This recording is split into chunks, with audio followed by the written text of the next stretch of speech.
So let's return to our criteria for how to distinguish between a psychiatric illness and a character flaw, using conduct disorder as our example.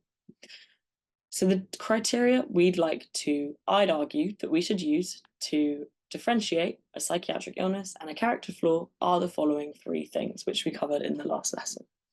1, does the condition respond to treatment, i.e. can it be treated?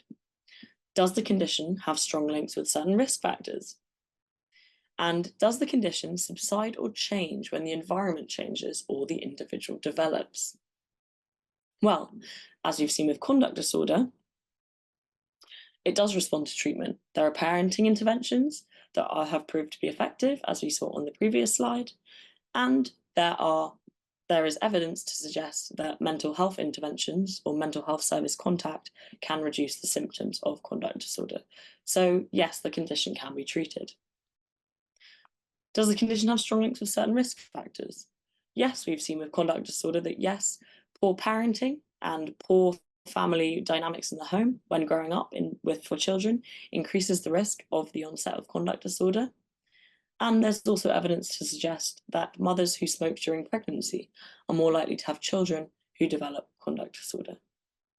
And finally, there's evidence to suggest that the third condition was also reached.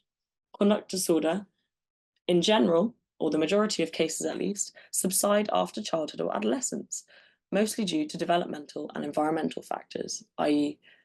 changes in the teenage brain, and environmental factors, including moving out of an unhealthy family home environment. And a final point about psychiatric illnesses and character flaws. And this is a really interesting quote from McCrae in 2018 from a paper that I'd highly recommend you read. I'm going to read it out. I am skeptical about the supposed crisis in young people's mental health. Behaviour that appears abnormal to the older observer is quite normal for young people. Therefore, it should not be assumed as mentally unhealthy. For example, sending multiple selfies to friends every day on Instagram is not indicative of narcissistic personality disorder, but a social norm. So take a moment to think about that quote,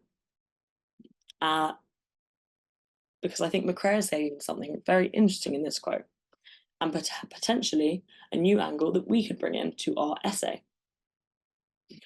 He's saying that maybe it is a reductive or not very useful debate in order to just try and distinguish the difference between a psychiatric illness and a character flaw. Instead, something might just be a social norm or a normal social behaviour. And in this example, it is taking multiple selfies. Something to think about for next time.